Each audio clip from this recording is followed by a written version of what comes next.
All right, let me paint you a picture. You're driving through a shiny new airport in Kenya. The road beneath your wheels is smooth, freshly paved. You pass a new government complex, a rail line, maybe even a stadium. Everything looks impressive, modern, sleek. Now ask yourself, who built it? Chances are the answer is China. Over the past 2 decades, China has become Africa's biggest infrastructure builder and lender. Roads, bridges, railways, ports, dams, skyscrapers, you name it. But how did this happen? How did China go from distant superpower to Africa's builder-in-chief? And more importantly, at what cost? Today on The Breakdown, we're unpacking how China quietly took over Africa's infrastructure, what's working, what's concerning, and what the future holds. Let's break it down. But before we do, please be sure to subscribe and join the family, because here on The Breakdown, we are having the conversations that are shaping Africa's present and future. Conversations you won't find anywhere else. All right, now let's get into it. So let's roll back the clock a little bit. In the early 2000s, China was booming, factories humming, exports surging. It needed resources, and very badly. Oil, copper, bauxite, timber, rare earth minerals. And guess who had those in abundance? Africa. So China made a move, a big one. They came to Africa not with troops, but with contracts, cranes, and cash, a whole lot of it. Instead of the typical Western approach, lectures about governance, democracy, and reforms, China offered something simpler. We'll build your roads, rail, and power plants. You'll give us access to your resources, no questions asked. That was the beginning of what many now call the infrastructure for resources model. So what has China built? It's not just a few roads and bridges. China's footprint in Africa is massive. Let's talk numbers. China is Africa's largest bilateral lender, responsible for over $150 million in loans since 2000. Chinese companies have built over 10,000 kilometers of railways, 100,000 kilometers of roads, and dozens of airports and seaports across the continent. Some standout projects: the Mombasa-Nairobi Standard Gauge Railway in Kenya, the Addis Ababa-Djibouti Railway, the African Union headquarters in Ethiopia, the Presidential Palace in Zimbabwe, multiple hydroelectric dams in Angola, Ghana, and Ethiopia. And I mean, the list can go on and on and on and on and on and on. And let's be honest, many of these projects were needed. Western lenders had pulled back. African governments were desperate for infrastructure. China stepped in with speed and scale that the World Bank and IMF simply couldn't match. But what's the catch? Now, here's where it gets complicated. Because while China shows up with cash and cranes, these deals are not always as clean as they look. Yes, Africa gets roads, railways, and skyscrapers, but what's hidden in the fine print? Let's break down the cost, the real cost of doing business with Beijing. And let's start with the big one: debt. China is now Africa's largest bilateral creditor, with over $150 billion loaned to the continent since 2000. That's right. Many African countries are now heavily indebted to China. In some cases, Chinese loans account for over 50% of external debt. Think about that. In countries like Angola, Zambia, and Djibouti, Chinese debt makes up a huge chunk of external borrowing. And some of these loans come with collateral clauses, meaning national assets are at stake if repayments fail. Take Uganda and its Entebbe International Airport. A leaked agreement revealed that Uganda couldn't renegotiate the loan terms without Beijing's approval. China could take over airport revenue if Uganda defaulted. And any legal dispute would be settled in Chinese courts, not international arbitration. That's not just lending, that's leverage. The most cited example, Sri Lanka's Hambantota port, which was released for China for 99 years after debt repayment failed. Could that happen in Africa? Well, in some countries, concerns have been raised that national assets like ports and railways could be at risk. Then there's project-tied lending. And here's how that works.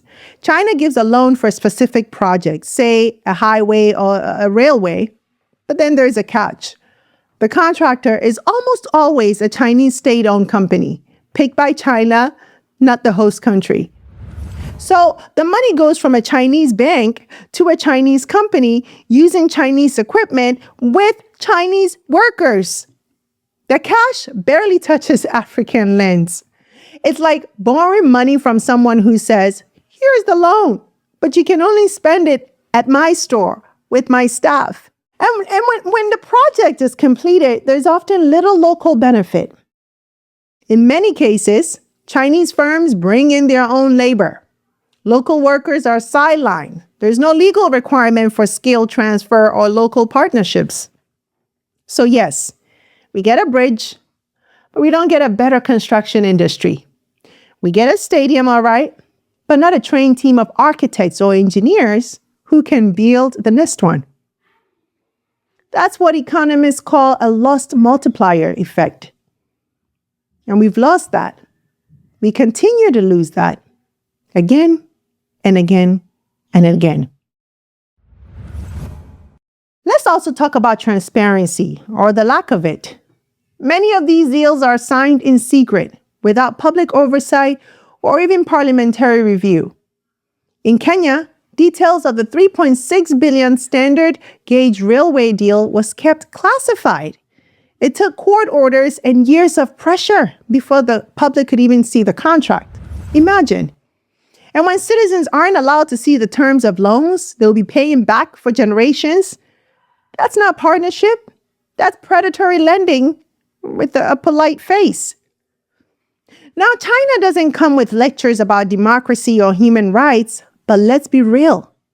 It's not a charity. Countries that receive heavy Chinese investment often support China at the UN. They stay quiet on issues in the region. And sometimes they block Western influence in favor of Beijing's interest. So yes, it's no strings on the surface, but behind closed doors, there's a different kind of pressure, a different kind of dependence. Now, this is the debate that splits the room. Some say this is just 21st century colonialism, resource extraction in exchange for shiny things. Others argue, no, this is strategic partnership. The West had its chance and failed us. China gets things done. The truth? Who knows? But probably somewhere in between. China isn't forcing African countries to sign bad deals, right? But the power imbalance is real. China has the capital, the expertise, the leverage. African countries are often desperate, uncoordinated, and divided. And without strong negotiation, transparency, and long-term thinking, countries can end up with white elephants, massive infrastructure projects with no economic payoff, but massive debt. So what should Africa be doing? What's the move? China is here. That's not changing. And the question is, how do African countries make it work for them? Here's what needs to happen. Negotiate smarter deals, for God's sake. Hire world-class negotiators. Protect strategic assets. Demand transparency. Prioritize what we really need. No more prestige projects that can't deliver or don't deliver value. Focus on roads, power, ports, and digital infrastructure that create jobs and income. Invest in local capacity. Require skill transfer in every contract. Make Chinese firms hire and train local workers. And diversify partners. Don't rely on just one lender. China, the West, the Gulf, the diaspora. Africa should play all sides to its advantage. Work together as a bloc. Let's unify our economic voice. Let's stop negotiating as weak individual countries and start acting like the continental powerhouse we are. So, where do we go from here, my people? No, China didn't colonize Africa with warships. They didn't. It came with cranes, contracts, and cash. And while it built roads, we handed over the map. Now the roads are built. The debt is due. The question is, was it worth it? Because infrastructure is power, but only if you own it, control it, and use it to build your future, not just your facade. And let's be clear, Africa doesn't need to say no to China. Africa just needs to say yes to itself first. So I turn it over to you now, my people. Is Africa building its future? Or is it just renting it? If China owns the roads, the ports, and the power, then who really runs Africa? And how should African nations start reimagining these partnerships to make it a win-win for both sides? Let me know in the comments, and let's help our leaders with some practical ideas and solutions. Thanks for watching the breakdown. If this episode sparked something in you, share it, like it, and drop a comment. I'd love to hear from you. Until next time, take care. Hey you! Thanks so much for watching this episode. I hope you enjoyed it, and if you did, don't forget to subscribe and join the family. Also, visit face2faceafrica.com for your daily news and updates on what's going on within the global Black community so you can stay informed.